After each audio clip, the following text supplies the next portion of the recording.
না বলে পড়ালেখার দিকে থাকেন। তো আমরা আজকেও গলীয় দর্পণে আলোর প্রতিফলন নিয়ে কথা বলবো। তো আসেন আমরা শুরু করি।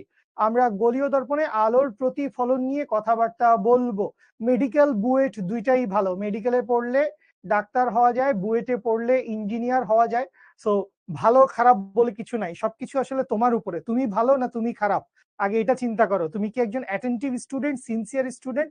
তুমি কি একজন সিনসিয়ার সৎ অনেস্ট মানুষ? তুমি যদি একজন সিনসিয়ার সৎ অনেস্ট মানুষ হও, তাহলে তুমি বুয়েটে পড়ে ইঞ্জিনিয়ার হও, মেডিকেলে পড়ে ডাক্তার হও, বা তুমি কৃষক হও, বা তুমি কলকারখানায় কাজ করো, বা তুমি যাই করো না কেন, তুমি বিজনেস করো, তুমি এন্টারপ্রেনার হও, তুমি যাই করো, তুমি আসলে নিজের ভালোর জন্য কাজ করবা। তোমার সারাউন্ডিংস এর মানুষ, তোমার সমাজের মানুষ, দেশের মানুষের জন্য তুমি ভালো কাজ করবা।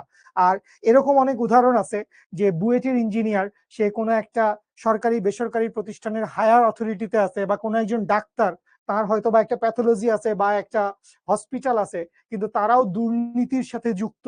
তো এই ধরনের মানুষও কিন্তু দুর্নীতি করে, খারাপ কাজ করে।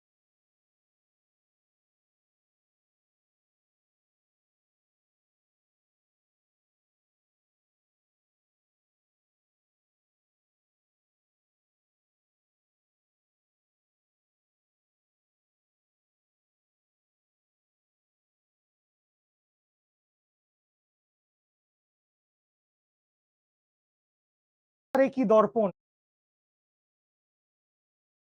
I am sorry for that, এটা আমি ঠিক করে দিব। তো একটু মনোযোগ দিয়ে ক্লাস করেন। আগের ক্লাসে শেষবার আমাদের ফেসবুক গ্রুপেও জানাই দিছিলাম, ক্লাস শেষে বাসায় যেতে যেতে আমি দেখছি, আমার মাথায় হিট করছে এবং আমি সাথে সাথে জানাই দিছি। তো আসেন আমরা ভুলটা ঠিক করি। সো ফার্স্ট অফ অল আমরা এই জিনিসটা, এটা আমাদের আগের ক্লাসের স্লাইড থেকে আমি জাস্ট কেটে তুলে নিয়ে আসছি। এইটাই আমাদের 100 কারেক্ট সাইন কনভেনশন। তাইলে আসেন, যারা আগের ক্লাসটা করছেন, এই জিনিসটা দেখছেন, আপনাদের খাতায় থাকার কথা, খাতায় থাকলে ভালো, জাস্ট মিলায় নেন। নতুন কিছুই আমি এখানে লিখি নাই, কিচ্ছু অ্যাড করি নাই, আমি জাস্ট বলে যাচ্ছি। তো সাইন কনভেনশন হচ্ছে চিহ্ন প্রথা।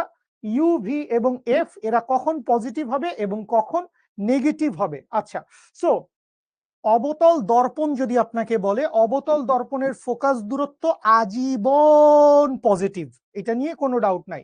এবং উত্তল দর্পণের ফোকাস দূরত্ব আজীবন নেগেটিভ, এইটা নিয়েও কোনো ডাউট নাই। সো এটা হচ্ছে ফার্স্ট কথা। অবতল দর্পণ ফোকাস দূরত্ব পজিটিভ, উত্তল দর্পণ ফোকাস দূরত্ব নেগেটিভ। আচ্ছা, এরপরে হচ্ছে বস্তুর দূরত্ব। সো যেটা বলছিলাম যে বস্তুকে সবসময় দর্পণের সামনেই থাকতে হয়। কারণ এই যদি একটা অবতল দর্পণ হয় বা এই যদি একটা উত্তল দর্পণ হয়, দর্পণের পিছন দিকে তো হচ্ছে সিলভারিং করা, পাড়া দেওয়া।